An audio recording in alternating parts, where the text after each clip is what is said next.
Our scripture lesson for today comes from Ephesians, 4th chapter, the 25th and the 26th verse. And this says, "So then, put away falsehood. Let all of us speak the truth to our neighbors, for we are members of one another. Be angry, but do not sin. Do not let the sun go down on your anger." I want to talk for a few moments from the subject, the gift of anger. The gift of anger. This week, I was reading a book that had quite a few interesting quotes in it. The name of the book is "If God is Love, Don't Be a Jerk, Finding a Faith That Makes Us Better Humans." And it was written by John Pavlovitz. And two themes in that book stuck out for me. The first one presented a scenario where Jesus comes back and appears on the street of any city and looks around and says, "What have you been doing? I gave you one task in your job description, and that was to love each other." Well, we see as a society, and for many of us individually, our job performance rating would not be very high. I could have preached about that this week, but since I spoke about love last week, I decided to roll on to the second thing that caught my attention. And that was to have gratitude for such scriptures as, "So then, putting away falsehood, let us speak the truth to our neighbors, for we are members of one another. Be angry, but do not sin. Do not let the sun go down on your anger." I guess that means that even the Bible tells us that even those of us who are trying to follow the example of Jesus or follow the path of love can get angry. In the book, the author puts it this way: anger and love aren't mutually exclusive. In fact, sometimes what looks like from the outside like simply the former is actually profoundly and promptly the latter. It is not rage merely for the sake of rage, but for the sake of justice. A holy discontent that internally disrupts us, first to the point of agitation and then to action. Too many times we've been made to feel wrong or guilty about being angry, or that we ought to always give everyone a pass. But where did that come from? Probably it came from some privileged group who was trying to control the masses, kind of like how many evangelical Christians fall in line behind the limiting and exclusive agendas of politicians who, if anything, want to put liberty and inclusion in reverse. Central to any real relationship or any type of connection among people, there's a possibility of anger. That's why the author of Ephesians had to address anger when he was telling new Christians how to be like Jesus in order to build a positively functioning community. It wasn't that they could not or should not feel anger, but it was about how anger should be managed.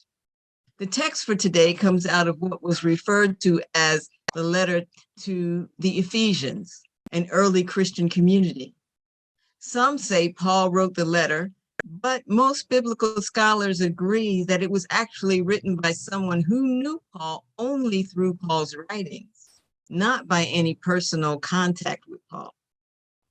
It was written to a community whose main problems were powerlessness, instability, and lack of resolve, and these were related to an insufficient sense of identity. In Paul's writings, he often encouraged the churches to imitate him, whereas in Ephesians, the author suggests that the readers should imitate God. Another distinction is that Paul's focus often included maintaining Jewish roots of Christianity, whereas Ephesians doesn't deal with that. Its focus really was to guide Gentile or formerly pagan Christians to remain committed to a new way of life as part of the Christian community. It may have been directed to those who thought they could retain their earlier associations while belonging to the Christian group. Earlier in the chapter, there's a list of vices that destroy community that should be left behind and replaced by virtues that build community. Which brings us to the recognition that anger is going to happen, but what really matters is how we manage it. As a matter of fact, if you're going to be a follower of the way of Jesus, much of what we see in the world should make us angry. The way immigrants are often mistreated should make us angry. The way inequality shows up should make us angry. Injustice should make us angry. And my personal favorite, liars ought to make us angry. Abusers should make us angry. You know, many of us remember the political climate of a couple of years ago. Some of us were so incensed by the callousness and lack of integrity among supposed leaders with new attack tweets at least once a day that we let our anger keep us awake at night and cover us with a blanket of frustration and fear all day long. These things should make us angry. And I'm probably saying this and warning us because we're going to be rolling into another season of political ads and arguments. So we need to be prepared and ready to deal with anger. You know, part of creating and maintaining any healthy and honest community means that we need to know how to deal with anger. Even a community of two or a family, there's always the possibility. But as the text reminds us that we should get angry, but not sin. Sin in this context is anything that separates us from God, which is lived out in our relationship and how we are with one another. We should let our anger actually lead us to positive change. Malcolm X said, usually when people are sad, they don't do anything. They just cry over their condition. But when they get angry, they bring about a change. Not letting the sun go down on our anger doesn't mean we can't be angry after dark. Metaphorically, it means to keep our anger under control and keep it in perspective. Because if we cannot manage our anger, we may consciously or unconsciously release our rage in undeserving directions. Even those of us who are attempting to follow the way of Jesus, the way of love, we will get angry sometimes, but not angry enough to impact our health or destroy our relationships or lose our jobs. I got so angry the other day at work because somebody just told a lie right to my face. Well, actually, it was over Teams, but he just out and out lied. How many times have you had to count to 10 because somebody just lied? We got angry. It didn't feel right.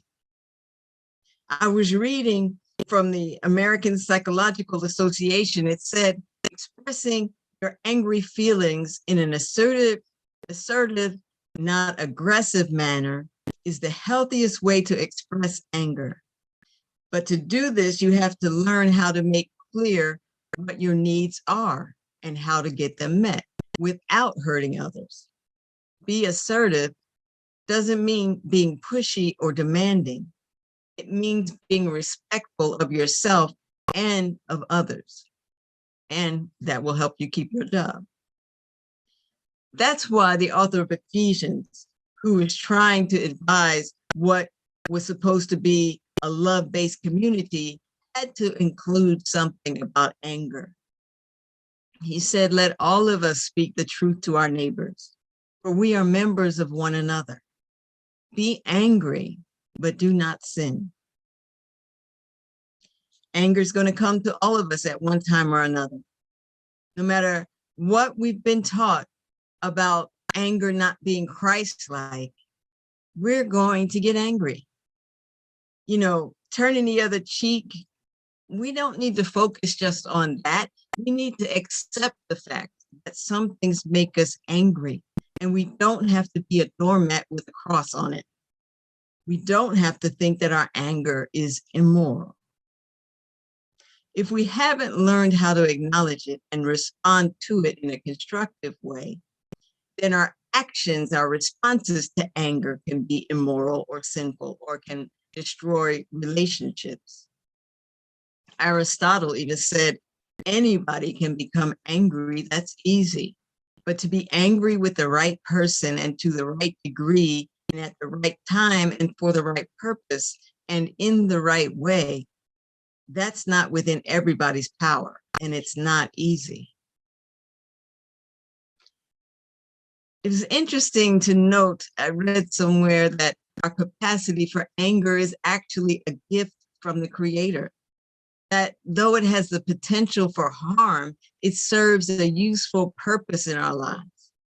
Our ethical responsibility is to handle anger in ways that are life enhancing for ourselves and for our community, rather than life destroying.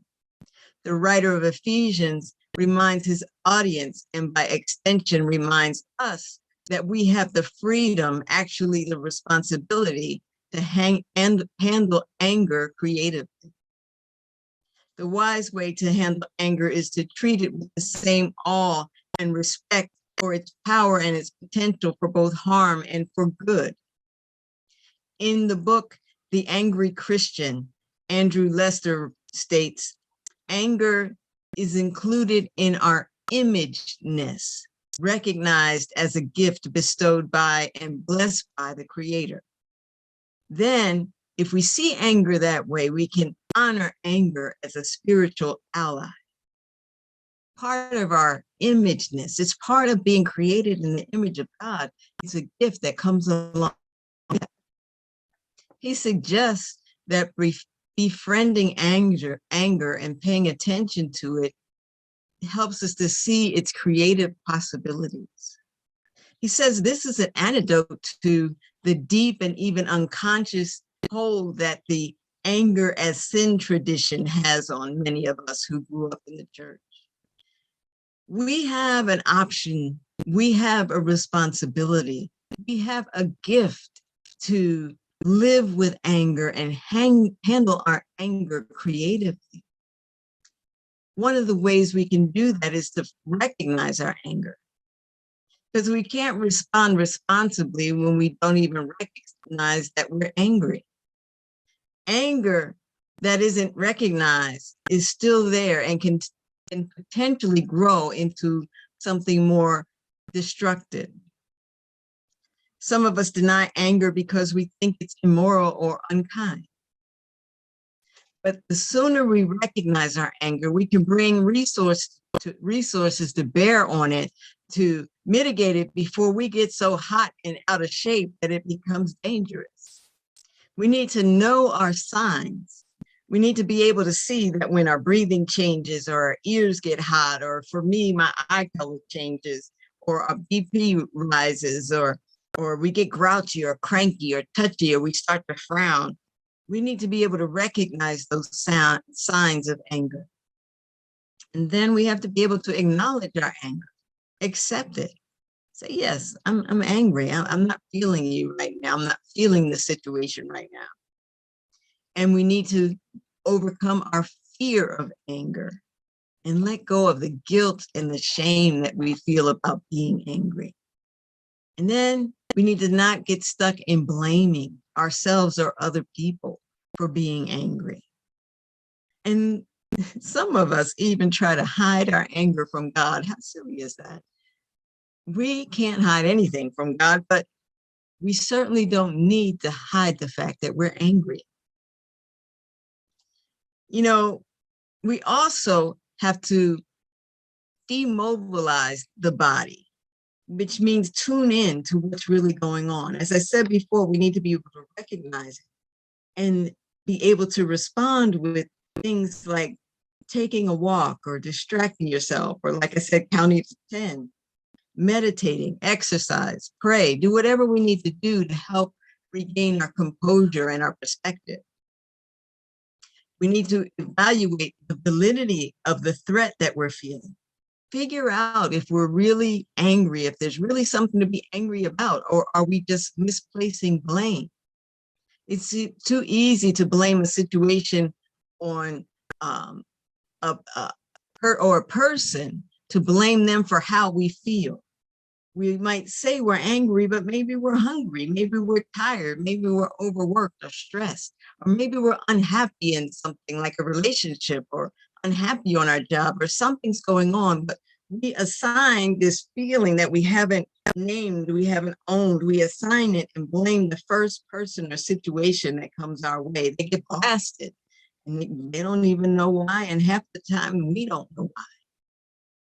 We need to be able to be curious, to try to understand really what's going on, what's causing another person or what's causing another group to act that way or think that way or respond that way. We need to try to understand before we assign blame. We need to learn to have compassion and make room for other people's points of view. And then we need to change our previous patterns of how we deal with anger. Take away our destructive ways of dealing with anger and replace it with things that build up, not things that destroy. We can move into creative expressions of our anger. We can communicate directly with the source of our threats. We can express our anger to a trusted other person that we can just talk with. We can journal, or we can get counseling if we need to. Because anger is going to happen, as I've said before, in everybody's life. To the saint and to the not so saintly, we're all going to get angry. And the writer of Ephesians knew that so well that he knew he had to speak to it rather than let it destroy community. I'm glad to know that a natural part of me, the fact that I get angry sometimes, a natural part of me, a normal emotion, is not immoral, is not sinful, is not ungodlike. It's actually a gift that at times can be very godlike if we consciously own it and responsibly express it. We're free to own our anger. We're free to name it, to embrace it, to celebrate it as a gift from the Creator, as part of our isness. We can use it then to actually heal our communities, to build community, to build bridges of connection with each other, to tear down the walls that we built up because we were angry. We can dismantle them because we let ourselves own and recognize the anger that we were trying to hide. Then we can find creative solutions, and we can build bridges of love and bridges of hope and bridges of healthy community. I read somewhere that it's wise to direct your anger towards problems, not people, to focus your energies on answers, not excuses. Go ahead, own your anger. Thank God for anger. Anger is a gift. Thank you for listening.